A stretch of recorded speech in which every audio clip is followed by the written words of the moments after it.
Agastya classes के YouTube channel पे आप सभी का हार्दिक अभिनंदन। मैं अभिराज आप लोग के बीच आ चुके हैं मज़ेदार क्वेश्चन रीजनिंग का, जो बिहार एसएससी 2023 के लिए बहुत ही इंपॉर्टेंट एक्सपेक्टेड क्वेश्चन है। इसमें आप जो भी बना लेंगे और इस टाइप के सारे प्रश्न यदि सॉल्यूशन करते हैं तो बिहार एसएससी अब की बार पार लग हो जाए पार लग जाएगा। इसलिए आप लोग चलिए प्रश्न संख्या 1 की ओर। कहता है ये डायरेक्शन और डिस्टेंस से प्रश्न लिया गया है। आपका मुंह दक्षिण पश्चिम दिशा में है। यहाँ देखिए डायरेक्शन डिस्टेंस एन होता है, एस होता है, ई होता है और डब्ल्यू होता है। कहने का मतलब हुआ ये आपका उत्तर होगा, ये दक्षिण होगा, ये पूरब होगा, ये पश्चिम होगा। ये चार मुख्य डायरेक्शन है। इनके बीच का होता है एन ई होता है, यहाँ पे एस ई होता है, यहाँ पे एस डब्ल्यू होता है और यहाँ पे डब्ल्यू एन होता है। तो आपका दक्षिण पश्चिम की तरफ मुंह है। किधर मुंह है? दक्षिण पश्चिम की तरफ। ये दक्षिण, ये पश्चिम, तो इसका मुंह इधर है। यदि आप 135 डिग्री बाएं और मुड़ जाए तो आपका दिशा क्या होगी? 135 डिग्री बाएं मुड़ने का मतलब 135 डिग्री लेफ्ट मुड़ना पड़ेगा। 135 डिग्री बाएं का मतलब लेफ्ट मुड़ेगा। अब कोई व्यक्ति यहाँ से होगा तो ये 45 45 45 और इसका चेहरा किधर हो जाएगा? पूरब की तरफ। ऑप्शन नंबर ए आपका सही आंसर हो गया। अगला प्रश्न है, विजय दक्षिण दिशा में चलकर दाएं मुड़ता है। दक्षिण का मतलब नीचे होता है, नीचे चलता है, और दाएं मुड़ता है, दाएं का मतलब इधर होता है, और फिर बाएं, बाएं का मतलब यहाँ, और फिर दाएं, दाएं का मतलब यहाँ। तो अब वो आरंभिक बिंदु से किस दिशा में है? आरंभिक बिंदु से किस दिशा में है? वो यहाँ था और यहाँ है। अब इसको सेंटर मानिए। इसको जब सेंटर मानिएगा तो यहाँ पे आपका हो जाएगा ऐसे एन एस ई डब्लू, और इन दोनों के बीच में है तो एस डब्लू। एस डब्लू का मतलब होता है दक्षिण पश्चिम या पश्चिम दक्षिण। जो भी ऑप्शन में रहेगा वो आप क्लिक करेंगे। तो इसका आंसर ऑप्शन नंबर ए हो गया। अगला प्रश्न है, नगर सी नगर बी के दक्षिण में है। नगर सी कहाँ है? नगर बी के दक्षिण में, तो बी के नीचे सी हो गया। फिर कहता है क्या, देखिए नगर सी नगर बी के दक्षिण में है, नगर ए नगर सी के उत्तर में है। नगर ए जो है नगर सी के उत्तर में है, तो सी के उत्तर में तो यहाँ भी हो सकता है, यहाँ भी हो सकता है, यहाँ भी हो सकता है, उत्तर में है। नगर बी के संदर्भ में नगर ए की निम्नलिखित में से किस दिशा में? बी के संदर्भ में ए किधर है? तो इसका आंसर देखिए निर्धारित नहीं किया जा सकता है। ऐसा क्यों? क्योंकि सी के उत्तर में है, तो यहाँ भी हो सकता है, यहाँ भी हो सकता है, यहाँ यहाँ यहाँ कहीं भी हो सकता है। इसलिए इसका आंसर निर्धारित नहीं किया जा सकता है। ऑप्शन क्वेश्चन नंबर 4, नगर एम नगर डी।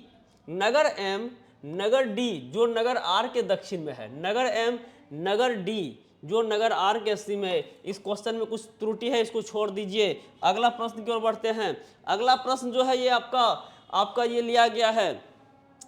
ये आपका जो अगला प्रश्न है ये आपका मैथमेटिकल ऑपरेशन से कर सकते हैं।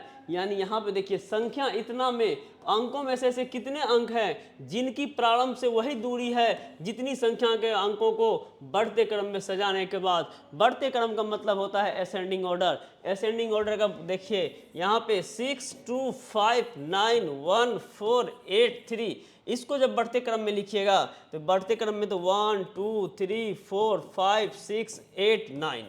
अब यहाँ देखिए तो अंकों को बढ़ते क्रम में सजाने के बाद अंकों का ऐसे कितने अंक हैं जिनकी प्रारंभ से वही दूरी है जितनी संख्या का अंकों को बढ़ते क्रम में लगाने के बाद। यानी आरोही क्रम में लगाएंगे तो ऐसे कितने अंक होंगे जिनका स्थान चेंज नहीं होगा, यथावत होगा। तो अब आप देखिए कितने अल्फाबेट अंकों का जगह चेंज नहीं हुआ है। 2 का जगह चेंज नहीं हुआ है, 2 का नहीं चेंज हुआ है, 8 का नहीं चेंज हुआ है। इसलिए इसका आंसर ऑप्शन नंबर सी अर्थात 2 हो जाएगा।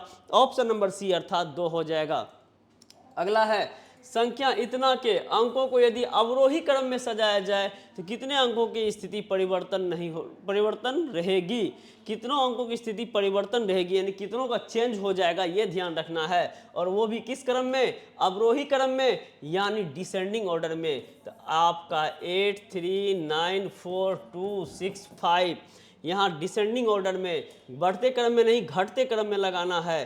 तो यहाँ 9 लगाइए, फिर 8 लगाइए, फिर 6 लगाइए, फिर 5, फिर 4, फिर 3, फिर 2।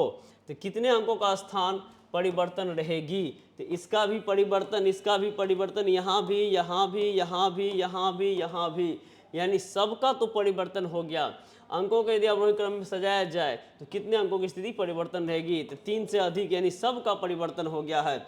अगला प्रश्न है, यदि कैलेंडर का है, यदि एक लीप ईयर में पहली जनवरी रविवार पड़ती है तो बताइए कि जनवरी सहित उस वर्ष में कितने महीने रविवार से आरंभ होंगे। इनका देखिए, यदि एक लीप वर्ष में पहली जनवरी रविवार पड़ता है, यानी यहाँ देखिए 1 जनवरी से 1 जनवरी लीप वर्ष है तो 2000 ले लीजिए, 1 जनवरी 2000 आपका यहाँ रविवार पड़ता है। तो यहाँ कह रहा है तो बताएं कि जनवरी सहित उस महीने में कितने महीने रविवार से आरंभ होंगे। इनका आंसर 5 हो जाएगा, इनका आंसर 5 होगा, बनाना पड़ेगा, ठीक है, और इनका आंसर 5 होगा। नेक्स्ट क्वेश्चन की ओर बात करते हैं। यदि किसी वर्ष का पहला और अंतिम दिन रविवार हो तो उस वर्ष में कुल कितने रविवार होंगे। अब देखिए, किसी भी साधारण वर्ष का साल का पहला दिन और साल का अंतिम दिन बराबर होता है। किसी भी साधारण ईयर का साल का पहला दिन और साल का अंतिम दिन बराबर होता है। तो कह रहा है यदि किसी वर्ष का पहला और अंतिम दिन रविवार है तो उस वर्ष में कुल कितने रविवार होंगे। तो वहाँ पे 52 कंप्लीट सप्ताह तो सब होता है, 365 दिन का टोटल ईयर हो जाएगा। यहाँ 7 से भागा दिया, 7 × 35, 7 × 14 + 1, तो 52 सप्ताह तो सब होगा, लेकिन एक बढ़ जाएगा, कौन, जो स्टार्टिंग में पहला तारीख को था, तो वही आपका हो जाएगा 53 दिन। ऑप्शन नंबर सी आपका सही उत्तर हो गया। अगला कह रहा है, ये रैंकिंग का क्वेश्चन है। बच्चों के कतार में अनिल का क्रमांक ऊपर से 96 तथा नीचे से 54 है, बता इस कतार में कुल कितने बच्चे हैं। अब यहाँ पे देखिए, अनिल का क्रमांक ऊपर से 96 और नीचे से 54 है, तो पंक्ति में कुल कितने बच्चे। तो इनका कंडीशन है, यदि किसी एक व्यक्ति या वस्तु का स्थान कि दो अलग अलग तरफ से दिया गया है तो उस पंक्ति में कुल बच्चों की संख्या दोनों का जोड़ -1। 6 + 4 10, 9 × 5 14 के 4, 14 × 15 5 बच गया 1, यानी अब यहाँ पे देखिए 6 × 4 10 के 0 बच गया 1, 9 × 5 14 15 बच गया 1 -1, 149 149 बच्चे। ऑप्शन नंबर ए आपका सही उत्तर हो गया। बच्चों के कतार में आधा क्रमांक ऊपर से 12 तथा नीचे से 15 है, बताए कतार में कुल कितने बच्चे हैं। सेम कंडीशन है, तो 12 + 15 -1 कर दीजिए, 5 × 2 7, 1 1 2, 27 -1 = 26। ऑप्शन नंबर बी आपका सही आंसर हो गया। अगला कह रहा है, रंगा अपने घर से दक्षिण दिशा में 60 मीटर चलकर, ये डायरेक्शन डिस्टेंस है, दक्षिण दिशा में चला है रंगा, उसका ये घर है, यहाँ से 60 मीटर दक्षिण दिशा में चलकर पूरब की ओर मुड़कर 40 मीटर चलता है, पूरब की ओर मुड़ के 40 मीटर चलता है, और उत्तर दिशा में मुड़ जाता है और 30 मीटर चलता है, उत्तर में मुड़ के 30 मीटर चलता है और रुक जाता है। अब वो अपने घर से कितनी दूर है, तो यहाँ देखिए, अब वो अपने घर से कितनी दूर है, तो यहाँ से यहाँ थोड़ा सा इसका घर यहाँ ले लीजिए, यहाँ से यहाँ, अब ये 40 है तो ये 40 होगा, टोटल 60 है, ये 30 है तो ये 30 हो गया, तो रेस्ट ये बच गया कितना 30। अब यहाँ पे आपको कर्ण निकालना है। कर्ण स्क्वायर बराबर होता है लंब स्क्वायर जोड़ आधार स्क्वायर, और इसीलिए कर्ण बराबर √अंडर लंब स्क्वायर, तो 40 का स्क्वायर कर दीजिए प्लस 30 का स्क्वायर कर दीजिए, 40 का स्क्वायर 1600 प्लस 30 का 900, √अंडर 2500, 2500 का मतलब 50 मीटर। ऑप्शन नंबर सी आपका सही उत्तर हो गया 50 मीटर। अगला प्रश्न है, विजय पश्चिम की ओर 40 मीटर चलता है, पश्चिम की ओर विजय 40 मीटर चलता है, फिर बाएं मुड़कर 30 मीटर चलता है, फिर दाएं मुड़कर 20 मीटर चलता है, अंत में वह दाएं और मुड़कर 30 मीटर चलता है। अब वो अपने प्रारंभिक स्थान से कितनी दूरी पे है, तो यहाँ से यहाँ आपका 40 है, ये 20 है, तो ये 20 हो जाएगा, यानी अब टोटल करिएगा तो 40 20 60, option number B, 40 20 60, option number B आपका सही आंसर हो गया। अगला कह रहा है, 5 और 6 बजे के बीच घंटे तथा मिनट की सुई के बीच का कोण 90 डिग्री कितने बजे होगा।